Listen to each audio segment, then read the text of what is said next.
Hey Waffle Gang, I do hope you're well. My name is Mark and today we're checking out some more Reddit stories, and if you do love a Reddit story, why not consider hitting that like, subscribe, maybe that notification bell too, and let's crack on with today's first story. Now today's first story comes from Hooty Hoot 110.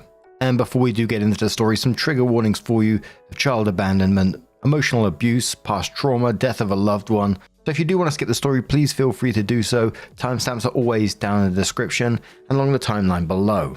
Thank you. And it's titled, Am I the Arsehole Here? For using information against my mother in court that I know will destroy her emotionally and mentally. I, 34 female, am involved in a very dramatic court case with my narcissistic mother and stepfather. First, a little backstory. When my sister was 1 and I was 3, my mother initially had custody. However, she had gone missing for 4 days, but leaving my sister and I in the home alone. Investigations were done and we were raised by our father. There was a reunification plan. However, my mother did not follow any of it and her parental rights were terminated. No one had ever talked negatively about my mother growing up or told me what happened. So when I was 20, I found my mum and decided to develop a relationship with her. Big mistake. After reuniting with my mother, I discovered quite a bit of information that I previously had not known. She is a narcissist, diagnosed formally, specifically vulnerable narcissist. My stepfather has BPD, diagnosed formally. This past decade has been torture, faked cancer. I was made to shave her hair. I had to pay them to watch my 2 children. Constant arguments, just too much to name. In 2022, my parents decided to move 15 hours away for a get-rich-quick scheme involving flipping homes. I decided to stay in our hometown because my youngest child's father died, and I wanted to stay close to his family. Plus, I was already in a year-long relationship. My mother was enraged. After she had already left, she tried everything to get me to move up with them. She asked me how much money to break up with my boyfriend, got me fired from a job, wrote posts online about how mean I am, text my oldest about me, sent me hundreds of messages each month, etc. This had been going on continuously for about a year. Earlier this year, I was served paperwork. My mother and stepfather are suing me for grandparents' rights. However, no court date was ever sent. My oldest child goes to her father every break, and when she came back from summer break with him, she was acting very different. I found out that my mother and my child's father have been in close contact for about a year and a half. Had my daughter speak with my mother, see my mother, and recorded videos of her that my child did not know about. I have sole legal and physical custody. So, needless to say, a huge argument happened and I am now restricting any visitation. As a result of this incident, my mother and stepfather set a court date for a month from now. So, here's why I ask if I am the arsehole. For court, I plan on using text messages where my mother said my stepfather is a danger to children. Text messages from my daughter's father stating my mother is psychotic and he would never give our child access to her. And my mother's court records. My mother has over 140 plus charges on her record in 5 different states. My stepfather knows none of it. I'm also using the fact that her parental rights to me were terminated, so legally she has no rights to my children. My concern is that knowing she's a narcissist, when I use these documents in court, it will humiliate her and probably turn my stepfather against her. I do worry it's going to trigger a horrible reaction from my mother, possibly the worst. I wish my mother no harm. I just want to be left alone and protect my children. I've been no contact this whole time, hoping it would stop, but it hasn't. I'm feeling so conflicted. Absolutely not the arsehole in this situation at all to me. You're protecting your children. That's what matters here. And you're not using information against her. You're basically presenting the truth about who she is and why she shouldn't have access to your children. And the fact that the truth happens to be really shit for her is not your problem or responsibility, quite frankly. As said at the start, your only obligation here is to protect your children from someone who's proven herself dangerous and manipulative. And she created this situation every step of the way. She chose to sue for grandparents' rights despite her history, which she clearly knows. So, quite simply, protect your children. Opie responded to someone who said that they should steer clear of her mother, get a restraining order, and other legal action if possible. Opie says, I'm glad you were cleared, gives me hope I can get through this too. I'm staying no contact and I have no intentions in ever engaging again. Which is why I also told my oldest child's father he will not see her until further notice because he will let my mother around my child. If I can get a restraining order, I will. Just trying to get her out of my children and I's life, but with limited fallout. Looks like I can't avoid that, unfortunately. Commenter says, this is your child. I don't give two craps about your mum or her feelings. Also warn your lawyer she will lie her ass off and probably already has in the deposition. I might have missed if your dad is still in your life, and if yes, he might have some skeleton to help you. You don't want some left-wing judge saying she made one mistake, I'm giving her visitation. You want to show how horrible she is, that she will give you a restraining order so she can't contact you or your child and limit any contact with the father of your child. If he didn't know your mum was nuts, then maybe let him start off slow again. Opie says, I already warned my lawyer. I asked my dad if he knew anything and it wasn't too much more than I already knew. So I hired a private investigator and that's how I found out a lot of the charges. Unfortunately, my child's father knew everything about my mother already and let it happen anyways. I have evidence that my mother paid my child's father in order to see my child. It's a whole mess.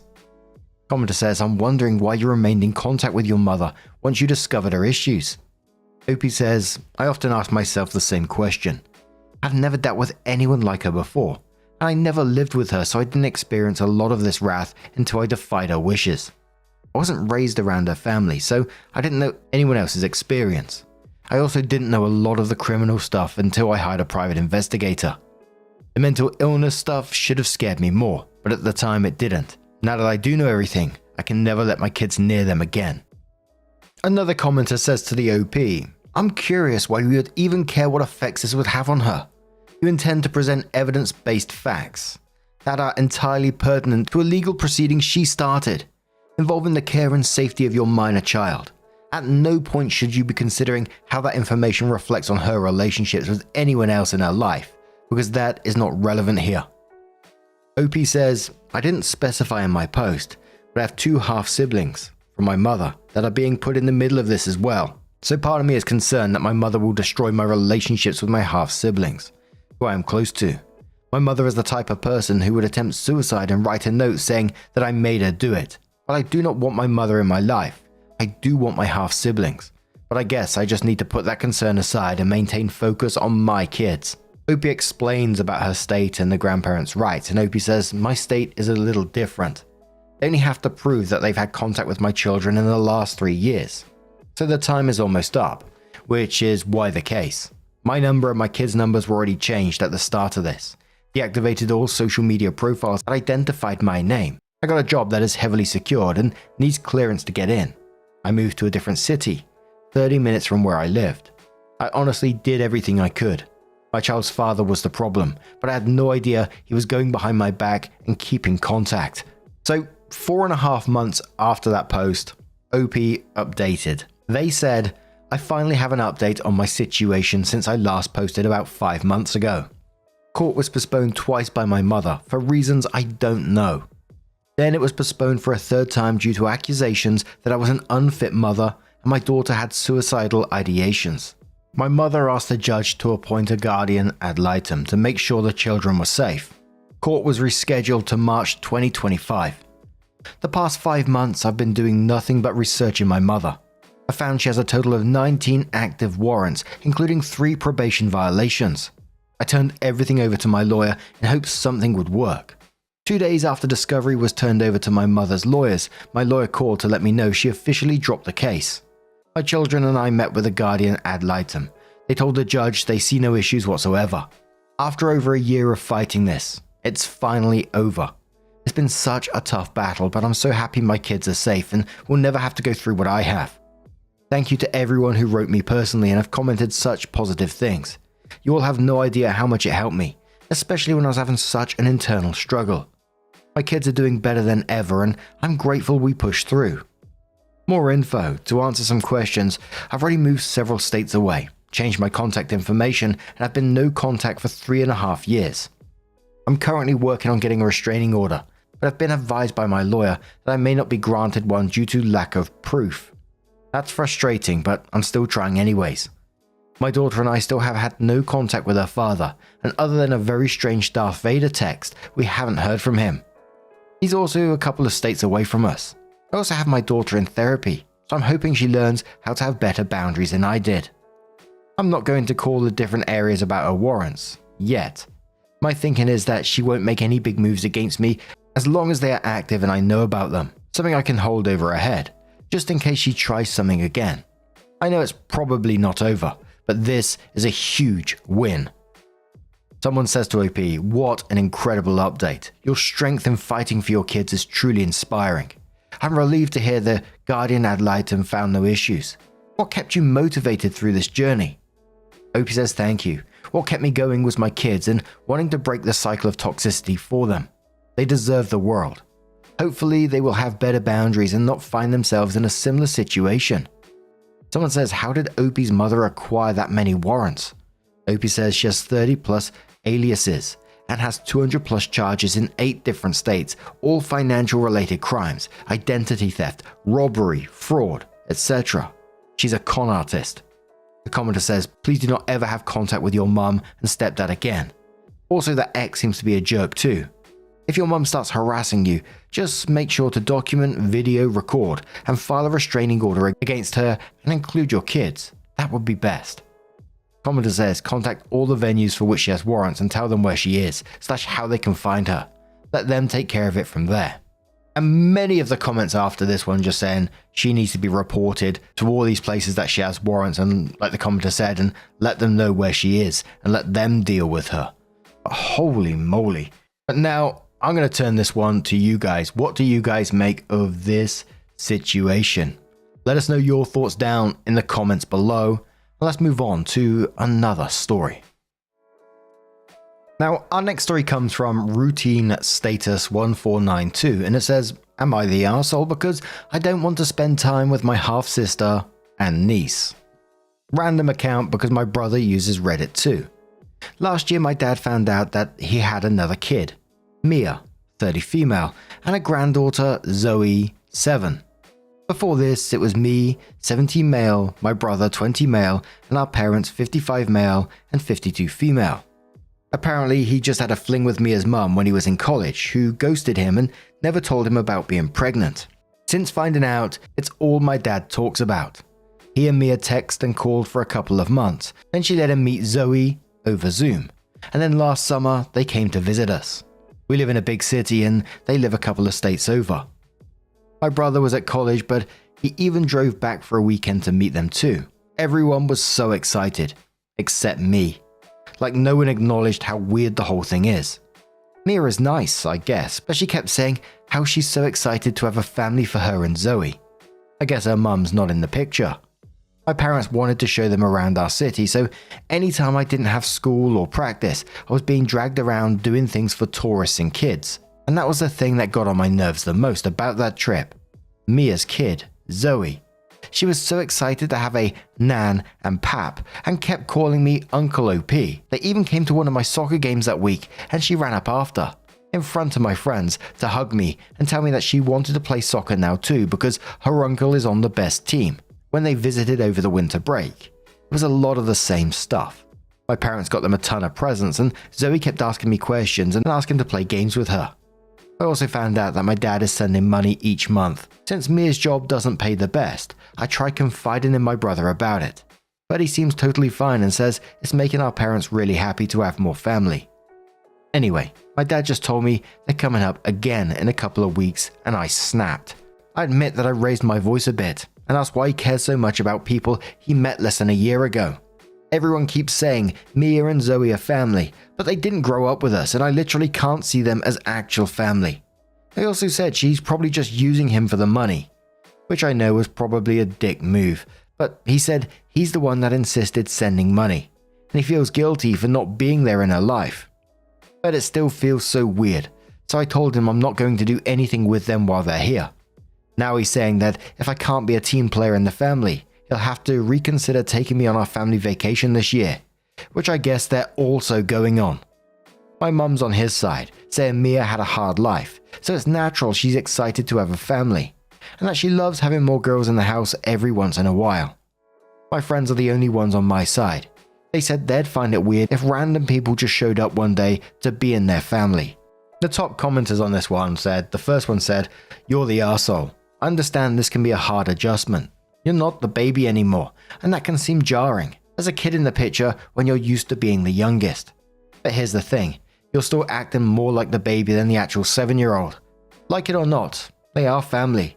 Maybe not your family if you don't consider them as such, but they're your dad's family, your mum's family, your brother's family, and by proxy, you're involved. They have done nothing wrong except act like a family. Your parents and brother have done nothing wrong by welcoming them as family. Saying Mia is using her father for money is an arsehole move and you owe them an apology. You need to self-reflect and realize why this is pressing you so bad. Talk with your parents, the school counselor, ask for therapy, anything to figure this out. Again, having conflicting emotions over this is valid, but the way you're acting is not. Identify the problem and note, the problem isn't Mia. It isn't Zoe. It's within you. Commenter says you're the arsehole and quote saying, and asks why he cares so much about people he met less than a year ago, and then says, it's his kid and grandkid. Of course he fucking cares. Quotes again saying, I also said he's probably just using him for money, and then says no need to lash out because you're having trouble with this. There's other ways to express yourself. And then quotes again saying, they said they'd find it weird if random people, and then says, well, they're not random. They're his kid and grandkid, but I guess this is how a 17-year-old would see it. I'm sure this is a big adjustment for you, but you're 17 and playing the petulant kid ain't going to work. You can spend your time being salty and nasty about this and ostracize your dad in the process, or you can try and move on with the family and get to know these relatives and maybe have fun. Next commenter says, I'm not going to call you an arsehole. You're 17 and having trouble dealing with this new change. You can't take it out on others though, especially not letting Mia and the kid know about any of this. Simply ask your dad to take this slow and not force you to be around them. That ain't magically going to make you like them. Sure, this isn't about you, but you're also the one dealing with this change, so it's not fair to ask you to just suck it up. Another commenter says, you said that since he found out, Mia and Zoe are all he talks about. It's been a year.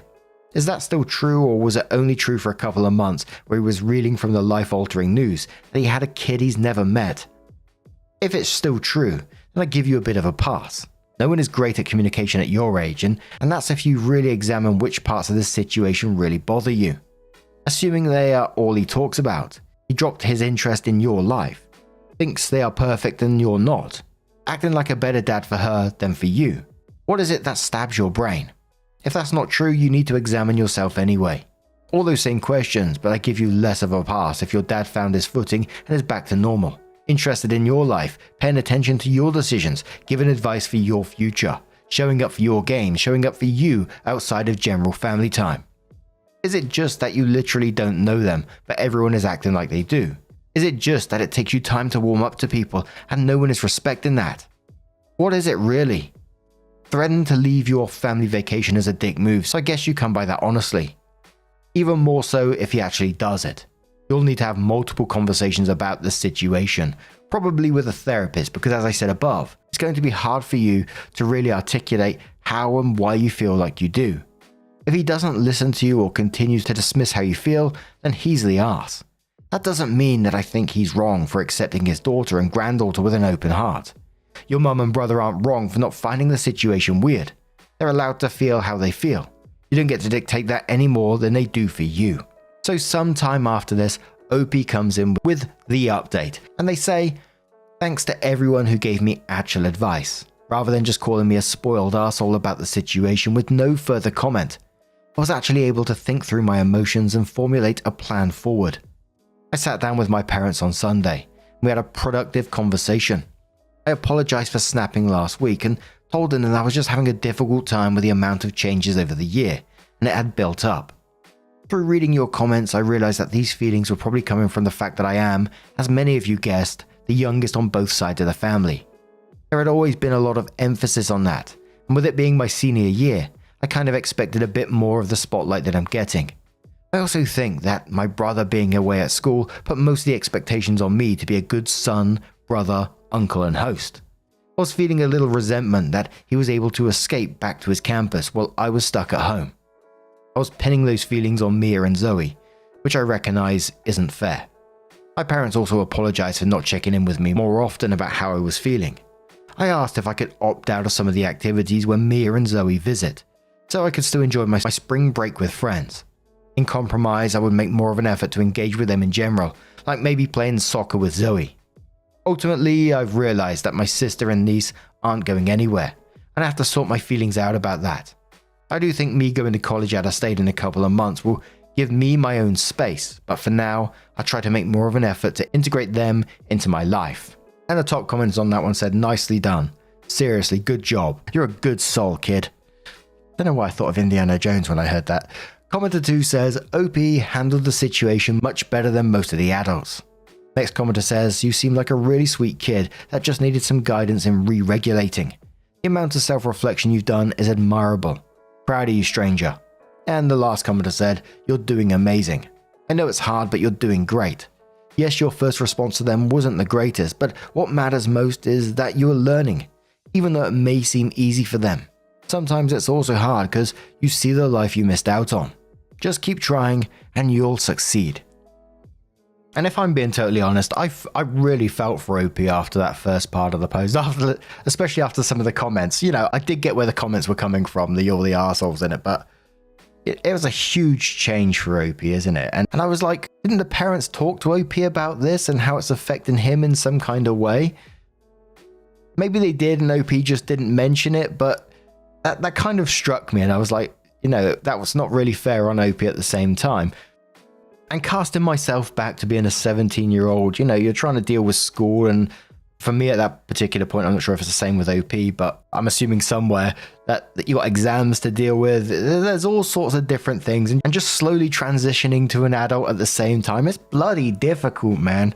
So I totally understand why OP was out of sorts about it, but their update was really, really nice, I thought, to take that self-reflection and receiving that verdict that they did and just take a step back and really think about it. So fucking good on OP in this situation, absolutely. But what do you guys make of this one? Let us know your thoughts down in the comments below. Now, just a huge thank you for being here today, getting involved in the stories, your love, your support, and your bloody cheeky time too. Thank you so, so much, and I will see you in the next one. Take care, and much love. You cheeky so-and-so.